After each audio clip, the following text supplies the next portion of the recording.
তাওবার মধ্যে এই আয়াতে 25 নং আয়াত 24 নং আয়াত আল্লাহ তাআলা বল ইন কানা আবাউকুম ওয়া আবনা, এখান থেকে অনেক লম্বা। এখানে আল্লাহ তাআলা বুঝাতে চাইছে তুমি তোমার পিতা ভাই এই অনেক কিছু বলতে বলতে শেষ পর্যায়ে বলতেছে এই যে আহাব্বা ইলাইকুম মিনাল্লাহি ওয়া রাসূলি, আল্লাহ ওয়া রাসূল আসেনি নাম পাশাপাশি আসেনি। আল্লাহ কইতে আর না আমার লোক আমার নবী না তাকে এটা কাটি গেল, এটা তাওহীদ এর রিসালাত, এটা উড়ানোর সুযোগ আসেনি, নবী নাম উড়ানোর সুযোগ আছে। লা ইলাহা ইল্লাল্লাহু মুহাম্মাদুর রাসূলুল্লাহ, লা ইলাহা থাকবে উপরে, মুহাম্মদ রাসূল থাকবে নিচে, আল্লাহর সাথে থাকলে শিরক হইব। শুনছেন নি কথা? অনিয়ানে শিরক হইল আল্লাহ কি কয় রে, লা ইলাহা ইল্লাল্লাহ উপরে, মুহাম্মদ রাসূলুল্লাহ নিচে, একসাথে থাকলে কি হইব? তো মুহাম্মদ রাসূলুল্লাহ নিচে লিখলাম বুঝলাম, এখন মুহাম্মাদুর রাসূলুল্লাহ লাস্টে তো আল্লাহ আছে, আল্লাহ মানে আবার নিচে হয়ে গেছে। আল্লাহ জানে দুশমন থাকবো, এখানে নবীকে মধ্যখানে রাখছে। সুবহানাল্লাহ, শুরু তো আল্লাহ, লাস্টও কি আল্লাহ। তেমন ভাবে এই দেখেন সূরা মুহাম্মদ, সূরা কি মুহাম্মাদের মধ্যে 29 নং আয়াতে আল্লাহ তাআলা বলতেছে মুহাম্মাদুর রাসূলুল্লাহ, দেখছেন নি মুহাম্মাদুর লাস্টে আল্লাহ আসেনি, রাসূলুল্লাহ আল্লাহ আসেনি, শিরক হয়ে গেছে কেন? এখানে তাওহীদ আছে, আল্লাহ আবার রাসূল আছে কি লেগে শিরক। কি কয় এগুলো, আল্লাহর সাথে নবীর নাম থাকলে শিরক হইবে। তো এখান থেকে রাসূল উঠে যাইব নি, কিয়ামত পর্যন্ত পাইবে না কেউ, তাই সাবধান। তেমন আল্লাহ তাআলা সূরাতুল আহজাব 22 নম্বর পারার 5 পৃষ্ঠা আল্লাহ তাআলা বলতেছে ইন্নাল্লাযীনা ইউযুনাল্লাহা ওয়া রাসূলাহু লা'আনাহুমুল্লাহু ফিদ দুনিয়া ওয়াল আখিরাহ, নিশ্চয় যারা আল্লাহ রাসূলকে কষ্ট দেয়, আল্লাহ রাসূলকে কি দেয়? কষ্ট দেয়। লা'আনাহুমুল্লাহ, এদের উপর আল্লাহ তাআলা লানত, ফিদ দুনিয়া ওয়াল আখিরাহ, দুনিয়াতে লানত, আখিরাতে লানত। নাউযুবিল্লাহ। নবীর শানে কথা বলে সাবধান, শুধু লেবাস দিয়ে বড় আলেম হয়ে গেছি, নবীর রিসালাত আমি অস্বীকার করতেছি। পোস্টারের মধ্যে নারে তাকবীর আল্লাহু আকবার, নারে রিসালাত নবীর নামটা নাই, কারণ নবীর নাম থেকে বক্তার নাম এত বড় হয়ে গেছে, তাওহীদ নিচে বক্তার নাম আল্লাহ নাম আল্লামা বিশেষ আকর্ষণ, অমুক আকর্ষণ, নবীর নামটা নাই। আপনার নামটা কেন আসলো পোস্টারের মধ্যে, ব্যানারের মধ্যে নারে তাকবীর আল্লাহু আকবার? আপনি কি নবীর নামের চাইতে এত বড় হয়ে গেছেন?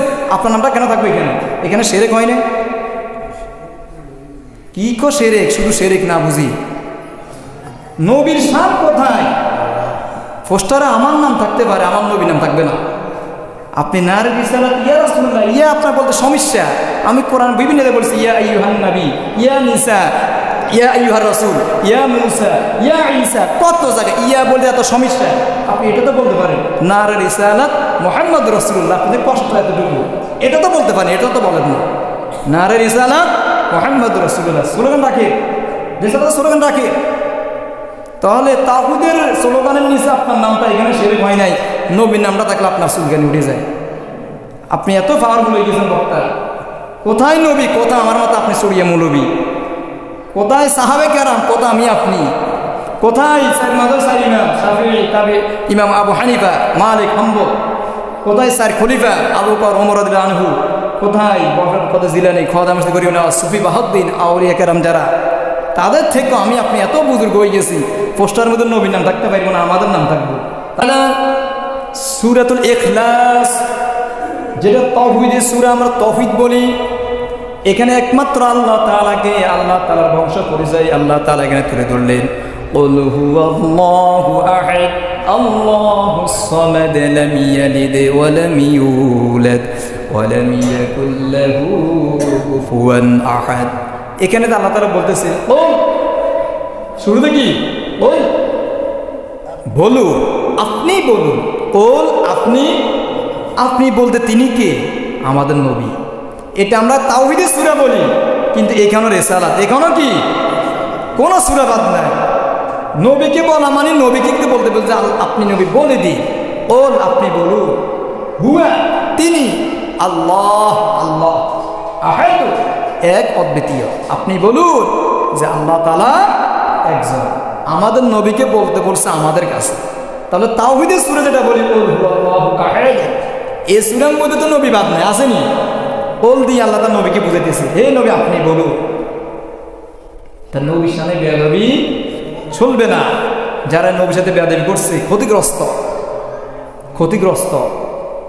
তেমনি আমরা সূরা লাহবের মধ্যে পড়ি তাব্বাত ইয়াদা আবি লাহাব ওয়া তাব, তাব্বাত ধ্বংস হোক, ইয়াদা দুই হাত, কয় হাত? দুই হাত, আবি লাহাব, আবু লাহাব, আবু লাহাবের, অতাব এবং সেও ধ্বংস হোক, নাউজুবিল্লাহ। আমরা কি করি? বদদোয়া করি। কেন? আবু লাহাব নবীর সামনে কি করছে? বেয়াদবি করছে। তো যে মৌলবীরা বেয়াদবি করে এদের হবে না? সতর্ক, আমাদেরকে আলেম শিখতে হবে। আমার দাড়ি, টুপি, পাঞ্জাবি এ সুন্নতর কারণে আমি নামাজটা পড়াইতেছি, ঠিক না? যদি আমার মনে করেন আমি একটা কোরআন হাফেজ, আজ থেকে 12-13 বছর পড়ছি, এখানে আমি কামালে পড়তেছি, আমি যদি আপনাদের মতো সাধারণ স্বজন দেবো এখানে বসি, আপনি আমাকে মেশাব করবেন নি? আপনার মতো আসলে করবেন, আপনার তো লেবাস শুরুতে নেই। তো লেবাস দিয়ে মৌলবীরা নবীর লেবাস দিয়ে পকেট ভরা, মোটা মোটা বান্ডুল ঢুকা, কন্ট্যাক্ট করো ওয়াজের টিয়া ঢুকা, নবীর রিসালাত মানতে চায়, ওটা ফালতু স্লোগান। নাউজুবিল্লাহ। নারে তাকবীর, আল্লাহু আকবার, এর সাথে নারে রিসালাত ইয়া রাসূলুল্লাহ বলা, এটা হলো ফালতু স্লোগান। নাউজুবিল্লাহ। এটা কি ফালতু স্লোগান? ফালতু, আস্তাগফিরুল্লাহ। রিসালাতের স্লোগান ফালতু স্লোগান, খুব কষ্ট পাইল এটা। উনি একজন পরিচিত আলেম, ওনার অনেক টাইটেল আছে। 1990 সালে বিমানে, রকেটে, বিভিন্ন জায়গায় ছোট ছোট যত মিথ্যা কথা বলে, এটা সবাই জানে কম বেশ। সেই লোকটা বলতেছে নারে রিসালাত ইয়া রাসূলুল্লাহ, এটা হলো ফালতু স্লোগান, এটা বলা যাবে না। তাওহীদের সাথে রিসালাতের স্লোগান দেওয়া যাবে না। আবার কিছুদিন আগে আবার আরেকজন বক্তা একটা মাহফিলের মধ্যে ওয়াজ করতেছে, ওয়াজের মধ্যে একজন শ্রোতা দাঁড়িয়ে ওয়াজের ইশকের ঠেলা স্লোগান দিতেছে, নারে তাকবীর, সবাই বলতেছে আল্লাহু আকবার, আবার বলতেছে নারে রিসালাত। এই কথা বলার সাথে বক্তা ধমক দিয়ে বসো, এটা কিসের স্লোগান দাও? ফালতু স্লোগান মিয়া। নাউজুবিল্লাহ। শ্রোতাকে ঠেট মেরে বসাই দিয়েছে, নারে রিসালাত এটা ফালতু স্লোগান, তাকে বসাই দিল। আস্তাগফিরুল্লাহ। পবিত্র কোরআন কারিমে আল্লাহ তাআলা সূরাতুন নূর 63 নম্বর আয়াতে আল্লাহ তাআলা বলতেছে, লা তাজআলু দুআআর রাসূল বাইনাকুম কাদুআই বা'দিকুম বা'দা। রাসূলের আহ্বানকে তোমরা তোমাদের একে অপরকে যেভাবে তোমরা সমন্বয় করে ডাকো, একে অপরকে যেভাবে ডাকাডাকি করো, তোমরা রাসূলকে তোমাদের মতে করে সেভাবে ডাকিও না। কার কথা? আল্লাহর কথা। আমরা একে অপরকে যেভাবে কি করি? ডাকাডাকি করি, এইভাবে আমাদের নবীকে ডাকা যাবে না। আদবের সাথে ডাকতে হবে। কার কথা? আল্লাহর কথা। আদবের সাথে ডাকতে হবে। এই কথার ভিত্তিতে একটা কথা বলা যায়, অনেক ওয়াজের মঞ্চে বলা হয়, অনেক বক্তারা বলে জনাবে মুহাম্মদুর রাসূলুল্লাহ, জনাব মুহাম্মদুর। জনাব তো শেখ মুজিবের আগে ব্যবহার হয়, জনাব শহীদের আগে লেখা হয়, বক্তাদের আগে জনাব লেখা হয়। আমার আপনার আগে কি নাম? জনাব আছে না, জনাবটা লেখা হয়। তাহলে ওনাদের স্ত্রীকে আমরা জনাবা বলবো, জনাবা ফাতেমা, জনাবা আয়েশা। কথা বুঝুন না? এটা হলো বেয়াদবি। নবীর সামনে আল্লাহ তাআলা বলেন, লা তাজআলু দুআআর রাসূল, একে অপরকে যেভাবে ডাকাডাকি করো, তোমরা নবীকে সেভাবে ডাকাডাকি করিও না। আমরা জনাবে মুহাম্মদ রাসূলুল্লাহ, জনাব শব্দটা আমি আপনি ইউজ করতে পারি, আমাদের নামের আগে করতেছি, এটা নবীর সামনে মানায় না। একটু সতর্ক হতে হবে। এ লা তাজআলু দুআআর রাসূল, এই আয়াতের ব্যাখ্যায় আল্লামা সাবি তার তাফসিরের সাবিতে তিনি বলে, রাসূল সাল্লাল্লাহু আলাইহি ওয়াসাল্লামকে সম্মানের সাথে যেভাবে আমাদেরকে ডাকতে হবে সেটা হলো ইয়া রাসূলুল্লাহ, ইয়া নবী আল্লাহ, ইয়া ইমামুল মুরসালিন, ইয়া খাতামুন নবিয়্যিন। সুবহানাল্লাহ। লা তাজআলু দুআআর রাসূল, এই আয়াতের ব্যাখ্যায় তাফসিরে জালালাইন শরীফ আমাদের আলিয়া মানুষ আমরা পড়ানো হয়, কমই মানুষের পড়ানো হয়। সে তাফসিরে জালালাইন শরীফ বিশ্ববিখ্যাত একটি তাফসিরি কিতাব, সবাই এটা মেনে চলে। তিনিও তার তাফসিরে জালালাইনের মধ্যে বলতেছে এই আয়াতের ব্যাখ্যায় যে তোমরা ইয়া মুহাম্মদ বলিও না, তোমরা কি করো বরং সুন্দর সাথে আদবের সাথে তাজিমের সাথে বলো ইয়া রাসূলুল্লাহ ইয়া নবী আল্লাহ সুবহানাল্লাহ। এইভাবে লা তাজআলু দুআ আর-রাসূল এই আয়াত তাফসিরে বাইজাকি, তাফসিরে রুহুল মাআনি, তাফসিরে রুহুল বায়ান, তাফসিরে কবির, তাফসিরে খাজিনে এই আয়াতের একই তাফসিরে সবাই বলতেছে যে তোমরা রাসূল করিম সাল্লাল্লাহু আলাইহি সাল্লামকে সম্মানের সাথে যেটা বলে ডাকবে সেটা হলো ইয়া রাসূলুল্লাহ ইয়া নবী আল্লাহ ইয়া রাহমাতুল লিল আলামিন, এটা বলে তোমরা আহ্বান করো সুবহানাল্লাহ। তাহলে যারা তাফসির কারো কোরআনে তাফসির লিখে গেছে শত শত বছর পূর্বে, তাদের জ্ঞান বর্তমান আমাদের জ্ঞান কোথায় কি, তারা লিখে গেল কি, আর আমরা বলতেছি ইয়া রাসূলুল্লাহ, এটা ফালতু স্লোগান, নাউযুবিল্লাহ। যেটাই আল্লাহ সেটাই নবী না। এবার আমার একটু বুঝা, আমরা যে আজান দিতেছি আজানের মধ্যে নবীর নাম আছে কিনা? আছে কিনা? যে বলা হয় আশহাদু আন্না মুহাম্মাদার রাসূলুল্লাহ, আমি সাক্ষ্য দিচ্ছি আন্না নিশ্চয় মুহাম্মদ রাসূলুল্লাহ তিনি হলেন আল্লাহ তাআলার রাসূল। একমত দেওয়া হয়, একমত আছে কিনা? আছে কিনা? আশহাদু আন্না মুহাম্মাদুর রাসূলুল্লাহ আছে। নামাজ পড়তেছি ফরজ ইবাদত, ফজর নামাজ 4 রাকাতের মধ্যে ফরজ কয় রাকাত? 2 রাকাত। জোহর নামাজ 12 রাকাতের ফরজ 4 রাকাত। আসর নামাজ 8 রাকাতের মধ্যে ফরজ 4 রাকাত। মাগরিব 7 রাকাতের মধ্যে ফরজ 3 রাকাত। এশা 15 রাকাতের মধ্যে ফরজ কয় রাকাত? 4 রাকাত। এবার আমি যদি বলি ফরজ 4 রাকাতের ভিতরে যেহেতু এটা আল্লাহর ফরজ আমি আদায় করতেছি, সুন্নত যেটা এটা বাদ দিই না কথা। তো ফরজের ভিতরে যেহেতু আল্লাহর নামে আমি ফরজটা আদায় করতেছি, শুধু ফরজ এটা বাধ্যতামূলক, এটার ভিতরে তো কোনো নবীর নাম নেওয়ার দরকার নাই। যেহেতু নারে তাকবীর আল্লাহু আকবার, তাওহীদের সাথে রিসালাতের স্লোগান নারে ইয়াসুল্লাহ বলা যাবে না, তাহলে ফরজ ইবাদতের ভিতরে তো নবীর নাম নেওয়ার দরকার নাই। কি আল্লাহকে বাদ দিয়েছে নাকি নামাজের ভিতরে? ফরজ ইবাদতের ভিতরে আমরা তাশাহুদ পড়ি, আত-তাহিয়াতু লিল্লাহি ওয়াস-সালাওয়াতু ওয়াত-তাইয়্যিবাতু আসসালামু আলাইকা আইয়ুহান নবী। তাশাহুদ পড়া ওয়াজিব, কেউ যদি এটা বাদ দেয় এটা নামাজ হইল? ইচ্ছা করে বাদ দিলে কিয়ামত পর্যন্ত নামাজ। তাহলে আল্লাহ কি নবীকে বাদ দিয়েছে নাকি ফরজ ইবাদতের ভিতরে? যে আমি আল্লাহ, আমি তাওহীদ, তোমরা তাওহীদ নিয়ে থাকবা, রিসালাত নিয়ে ফারাফারি করিও না, রিসালাত টানিও না। নামাজ পড়ি আমরা ফরজ ইবাদত আল্লাহর নাম নিয়ে, কিন্তু নামাজের মধ্যে সালাম দিতেছি কাকে? আসসালামু আলাইকা আইয়ুহান নাবিয়্যু ওয়া রাহমাতুল্লাহি ওয়া বারাকাতুহু, হে নবী সাল্লাল্লাহু আলাইহি ওয়াসাল্লাম আপনার উপর আল্লাহর পক্ষ থেকে শান্তি রহমত ও বরকত বর্ষিত হোক সুবহানাল্লাহ। এরপরে কি বলি? আসসালামু আলাইনা ওয়া আলা ইবাদিল্লাহিস সালিহিন, আসসালামু আলাইনা আমাদের উপর, ওয়া আলা ইবাদিল্লাহিস সালিহিন ও আল্লাহ তাআলা সৎকর্মশীল যারা এদের উপর শান্তি বর্ষিত হোক সুবহানাল্লাহ। এখানে আমাদের কথাও আছে, সৎকর্মশীল যারা এদের কথাও আছে, আমরা দোয়া করতেছি।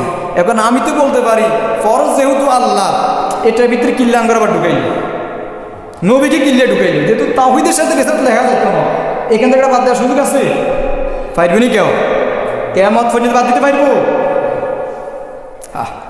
এরপর তাশাহুদ পড়ে আমরা কি পড়ি? দুরূদ শরীফ পড়ি, ঠিক কিনা? দুরূদ শরীফ পড়ি না? এটা আমরা দুরূদ ইব্রাহিম বলি, আল্লাহুম্মা সাল্লি আলা মুহাম্মাদি ওয়া আলা আলি মুহাম্মাদ। এটা পড়া সুন্নাতে মুআক্কাদা, পড়তে হবে বাধ্যতামূলক। তো এখানে আমরা পড়ি আল্লাহুম্মা সাল্লি আলা মুহাম্মাদ, হে আল্লাহ আপনি রহমত বর্ষণ করুন মুহাম্মদ সাল্লাল্লাহু আলাইহি ওয়াসাল্লাম এর উপর, ওয়া আলা আলি মুহাম্মাদ এবং তার বংশধর যারা পরিবারের উপর আপনি রহমত বর্ষণ করুন সুবহানাল্লাহ। এই দুরূদ শরীফ পড়ি কিনি আমরা? ফরজ যদি পড়িনি, ফরজ ইবাদত। এখন তো জুমার নামাজ পড়বো না, তো জুমার ফরজ পড়তেছি আল্লাহ, এটার ভিতরে নবীর দোকানদার কাছে ছিল না কথা কোন। যেহেতু তাওহীদের সাথে রেসালাত লেখা যাইতো না, যে আলেমরা এগুলো বিরোধিতা করতেছে, এটা নবীর শানে তাদের জ্বালা পড়া, তারা পাইতেছে না এগুলো বাদ দিয়ে নামাজের ভিতর থেকে। তাই সতর্ক। এই কারণে আল্লাহ তাআলা পবিত্র সূরাতুল ইনশিরাহ যেটা আমরা সবাই পারি, এই সূরার আয়াতে আল্লাহ তাআলা বলতেছে ওয়া রাফা'না লাকা যিকরা, হে হাবিব, আমি আপনার আলোচনা, আমি আপনার সম্মান মর্যাদা, আপনার জিকিরকে সমুচ্চ করেছি, বুলন্দ করেছি। সুবহানাল্লাহ। নবীর জিকিরকে আল্লাহ তাআলা কি করছে? সমুচ্চ বুলন্দ করেছে। সুবহানাল্লাহ। কে করেছে? আল্লাহ তাআলা নবীর জিকিরকে। এখানে বলা হয়েছে ইযা যুকিরতু যুকিরতা মা'i। মহানবী সাল্লাল্লাহু আলাইহি ওয়াসাল্লাম, আপনি জেনে নিন, জলে স্থলে, আকাশে জমিনে, আকাশের উপরে, আরশ আজিমে যত জায়গায় আল্লাহ তাআলার জিকির চলে, তার সাথে সাথে আপনি নবীরও জিকির চলে। সুবহানাল্লাহ। যেখানে আপনার জিকির সেখানে কার জিকির? নবীজির জিকির চলতেছে। সুবহানাল্লাহ। তাই আমাদেরকে সতর্ক থাকতে হবে। আল্লাহর জিকির, নবীর জিকির, আমরা কেন এটা নিয়ে তো ফারাফারি করি? নারে তাকবীর, আল্লাহু আকবার। আপনি কেমন ইমানদার? আপনি নারে রিসালাত ইয়া রাসূল এটাকে বলেন ফালতু স্লোগান। আস্তাগফিরুল্লাহ। আল্লাহ তাআলা তো কোথায় বাদ দেন নবীজিকে? কোন জায়গা থেকে বাদ দিয়েছে? তারপর আমরা যখন জানাজার নামাজ পড়ি, এখানে আসেনি জানার নামাজ ফরজে কিফায়া, ঠিক কিনা? এখানে দুরূদ পড়ি না, ওই যে আল্লাহুম্মা সাল্লি আলা মুহাম্মদ, তো ফরজ তো পড়ি আল্লাহর, কইতে মারি দূর, এটা বাদ দিয়ে নবীর নাম কিল্লা এসে বাদ দিয়ে দেরি। হ্যাঁ এমনি যখন আমরা মৃত্যুবরণ করি, কবরে কি বলে রাখে? বিসমিল্লাহি ওয়া আলা কি, কোন জায়গায় নবী বাদ আছে? কোন জায়গায় আসেনি? নবীর মিল্লাত, মিল্লাতে রাসূলুল্লাহ, রাসূলের পরে আবার আল্লাহ আছে, আল্লাহ রাসূল, তারপর আমরা কবরে রাখি, ঠিক কি না? এরপর যখন কবরে রাখা হয়, আমাদেরকে যখন প্রশ্ন করা হবে, ফেরেশতারা এসে মুনকার নাকি, মার রব্বুকা, তোমার প্রভুকে, ওমা দীনুকা, তোমার দিন কি, ধর্ম কি? এরপরে মান হাজার রাজুল, এই ব্যক্তিকে, আমাদের নবী, এই ব্যক্তির সম্পর্কে তুমি কি জানতে? অথবা ওমান নাবিয়ুকা, তোমার নবী কি, এনাকে তুমি চিনো কিনা? যারা ইমানদার, নবীর আশিক, তারা দেখতে বলতে পারবে এই তো আমার নবী, প্রিয় নবী সাল্লাল্লাহু আলাইহি ওয়াসাল্লাম। সুবহানাল্লাহ। যার ভিতরে দুশ্মনী ছিল, সে বলবে না আমি তো তাকে চিনি না, আমি তো তাকে চিনি না। তাহলে সে প্রশ্নের কবরে, প্রশ্নের মধ্যেও নবী আছে কিনা? মান হাজার রাজুল ওমান নাবিয়ুকা, যেটাই হোক, সেখানেও তিনটা প্রশ্নের মধ্যে নবীকে আল্লাহ তাআলা বাদ দেন নাই। তাহলে আমরা কিভাবে নবীকে এত নিচে নামা ফেলাই? আস্তাগফিরুল্লাহ। আবার অনেকে বলে যে, অনেকে আছে নবীর নবী কইতে কইতে আল্লাহর উপর উঠে গেছে। আস্তাগফিরুল্লাহ। এ আল্লাহর উপর আসেনি? আল্লাহর উপর নিচে আসেনি? কি পাগলে মাথা ঠিক নেই আমাদের। নবী নবীকে আল্লাহর উপর উঠে গেছে। আস্তাগফিরুল্লাহ। তা আমি প্রশ্ন করি, আল্লাহর উপর কি আছে বলেন? আল্লাহর উপর কতটুকু পর্যন্ত আছে? তোর বাপের বাপ বলতে পারেনি জীবন পর্যন্ত, আল্লাহর উপর নবীর উঠে গেছে। আস্তাগফিরুল্লাহ। নবী নবীর জায়গায়, আল্লাহ আল্লাহর জায়গায়। রাতে যখন স্বামী স্ত্রী একসাথে ঘুমায়, সকালে কি স্বামী স্ত্রী হয়ে যায়, স্ত্রী স্বামী হয়ে যায়? নাকি দুজন দুই জায়গায় থাকে? দুজন দুই জায়গায় থাকে না? কি বলে? তাই আমাদেরকে সতর্ক থাকতে হবে।